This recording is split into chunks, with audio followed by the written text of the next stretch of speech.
So it's now a few weeks since Arduino successfully achieved its funding goal on Kickstarter. It actually didn't just achieve it, it achieved it by 500%. I originally went out to ask for £2,000 and yes, on the last day we hit just over 10,000. So thank you to all my backers. I'm working very hard in the background to get this thing up and running and into production as soon as possible. Things have started moving. The funding has been received, that was last Monday, and I'm really pushing this on now to start fulfilling and delivering these orders. So stay tuned for that, and thank you again to everybody who has contributed to this campaign. Now, whilst all this has been happening, I've still been just doing some minor tweaks. There's been a few little niggles that I wanted to try and sort of conquer, and in this video I want to specifically run through battery consumption, how the deep sleep state works, and a very minor hardware change I can make to save tons of power. So today I'm going to run you through how I measure the current, how I measure and estimate battery life, and these couple of little tweaks I'm going to make on the production run boards that are going to save us a lot of power and a lot of energy. So yeah, let's get straight into this. We're going to go down to the bench. I'm going to first talk you through the sort of topology of what's going on in here, and then I'm going to hook it up to the power meter and I'm going to show you the kind of current draw we're getting and sort of go through things like that. So let's get over to the bench and I'll show you what's going on. So whilst editing this video, I've realised I haven't gone into a lot of detail about what exactly sleep and wake states actually are. To summarise, what a sleep state is, it's where microcontrollers such as the 328P, which we're using in this project, you can put them in a sleep state and it starts shutting down certain parts of the device that we don't need, such as the analog to digital converters, timers. It'll stop doing this sort of main loop functions, and this drastically cuts down our power consumption, which in most cases doesn't really matter, but when we're being powered by a battery, it's crucial that we squeeze every last milliamp out of the battery we possibly can. There's two resources I've used on here and I'm going to link them below. There's a YouTube video which is about 9-10 years old. It's Nick Dara, I think. Like I said, it'll be linked below. He sets out this really good video on how you massively reduce power consumption when it's in sleep mode.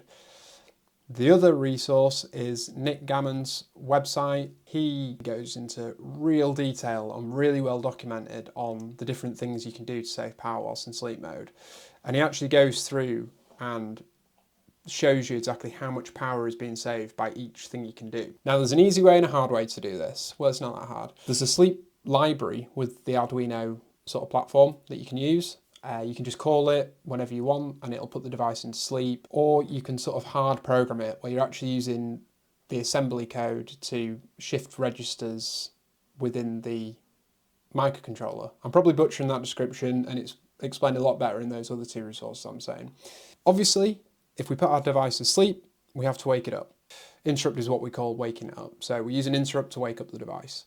So this can either be hardware, so a button, or it can be software, so we could use an internal timer or something else to kind of trigger this every hour or every day. Now with our project, I only want it to wake up when the user clicks a button. We don't need it to wake up every hour. But in your case, you might have a project where you want the device to wake up once a day, send a signal, send a text, and then fall back asleep. So we use a hardware interrupt, and that is our main wake button, the one on the top right. That's what we use to wake up the device. Once you click that, the device wakes up, it runs through its code, might display the time, allows you to set the time, show the day, any other features we're going to have in there later. And then after a predetermined time, at the moment it's 10 seconds, the device drops back to sleep, and that's where we get the power drop from something like 15 milliamps all the way down to 500 nanoamps. And that is what we have to do to get this huge battery life that we can get. So I hope that clears it up a little bit more. Back with today's video. Okay, so now we're down at the bench and you should be able to see what I've got on my screen. So I'm just going to quickly do a high level overview of how exactly this watch works. So what we have at the centre of our device is the microcontroller unit, and that is just here.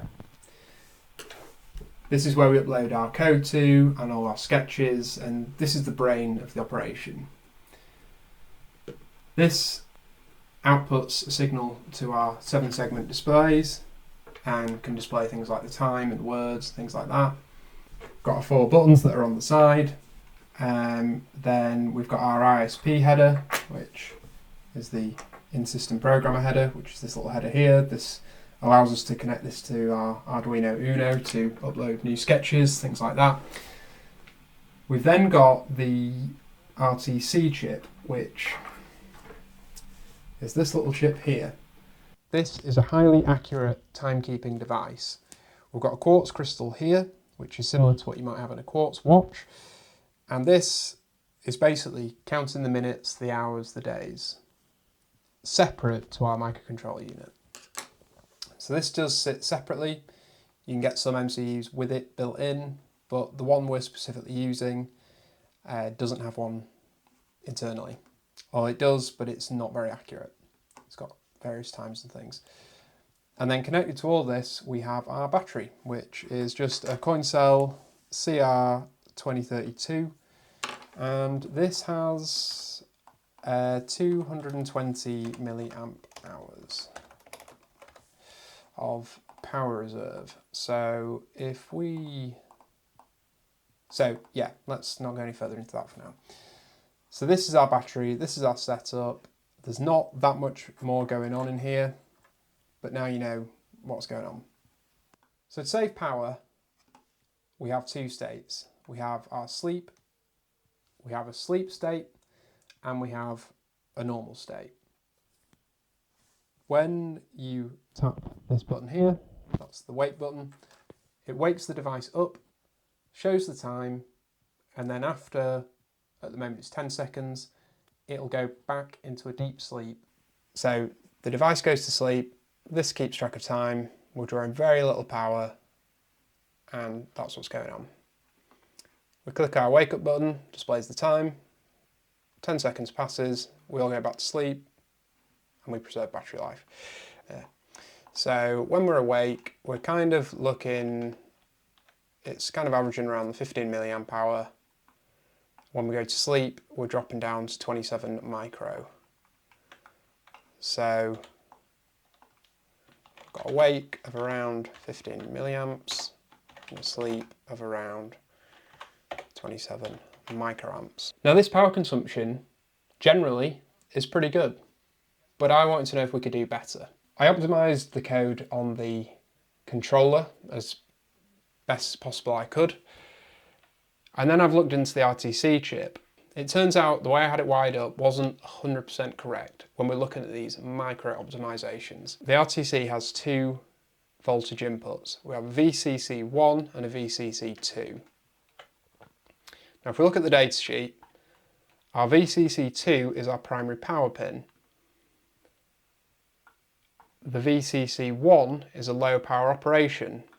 So the way this is meant to work, we're supposed to connect this one to a battery, this one would go to our kind of USB primary power. Our system's a little bit different because our power source is all coming from a battery. So the way this is wired up on the current prototype board is they're just connected. So I'm giving both of them the 3 volts from the battery that we've got here. Now what I've done is I've just cut this wire. I've actually just cut the leg off the pin because there wasn't a nice enough trace to cut. So I've removed this pin, completely eliminating the primary power. And we're just currently wired up to this low power operation single supply. Now, reading through the data sheet, this shouldn't be enough. This should only be enough to store the time state and keep track of time, but we can't read, we can't write, we can't do anything with this function. In order to read and write, we need power from VCC2. But it turns out there's a weird little glitch in the way that this is internally wired. And if we use our data set of pins and power it with our 3 volts signal, it actually turns out we can still read and write to it. Now, yeah, it's not perfect. And on the production run, I am basically wire this to a output on the controller.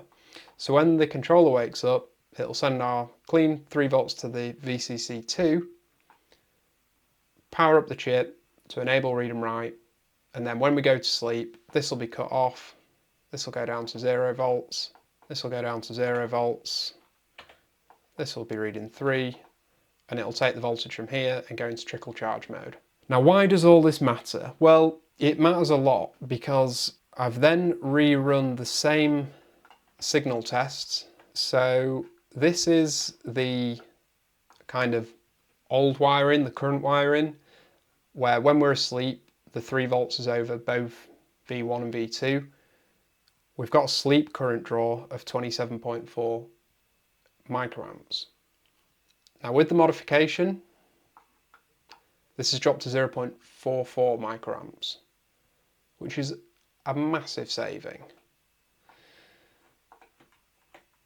And what we can do is we can then estimate battery life. So these are our values. You can see the wake current is basically the same, but the sleep current, that's a huge reduction.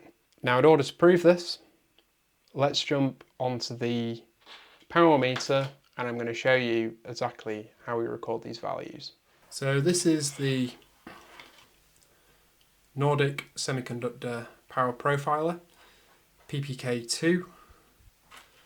I've got this wired into our Arduino Uno shield, and all I'm using this for is to supply a voltage to the board. I've removed the battery, so we're purely off this supply, and I'm just going to plug that in there. I'm going to select my device,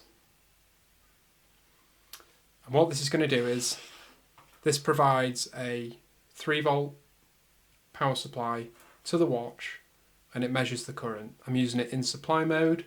You can also use this kind of in series, like a more traditional current meter, but in this I'm just supplying 3 volts into the watch, and we're going to be able to track its power consumption during sleep and wake. So I've set the supply voltage to 3 volts. I'm going to enable that power, so that powers up the display, and let's start logging the current draw. So at the moment we're in wake, and then we drop down to sleep. Let's try it again. So we're in wake, I might set the time.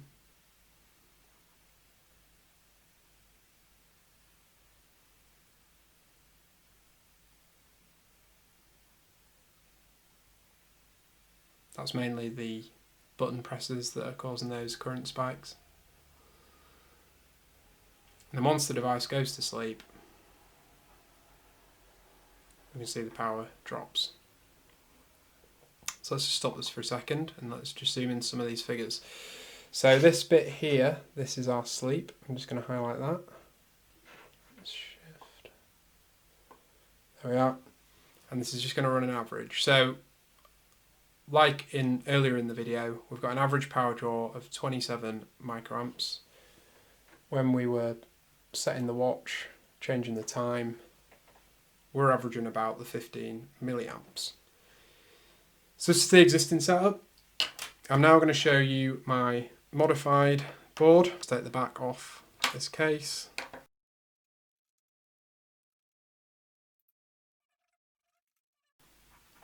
So remember, this is the old style, and this is the new style. Might just pop this out, just a little easier. And we're going to run the same thing. I'm going to start again. And okay, so we're starting out in sleep. Let's wake the device.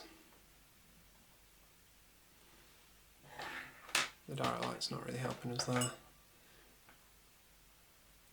So we're in wake.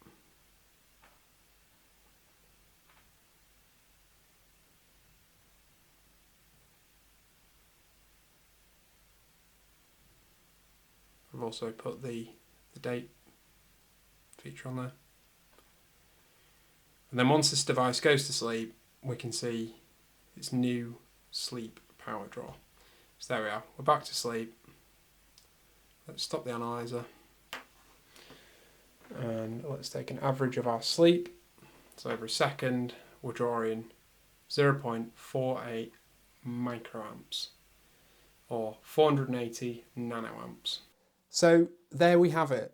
That is a stupidly low power draw whilst in sleep, and it's going to give us bags of battery life on this tiny coin cell.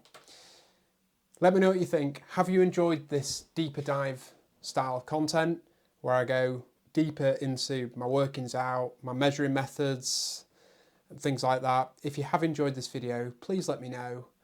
If you haven't already, please hit subscribe. Arduino is on its way. We're going into production. If you haven't already, you can still back the project. I'm taking late pledges, so you can still order your Arduino board and get it with everybody else. So thank you again for watching this video. Please hit subscribe if you haven't already, and I'll see you in the next one.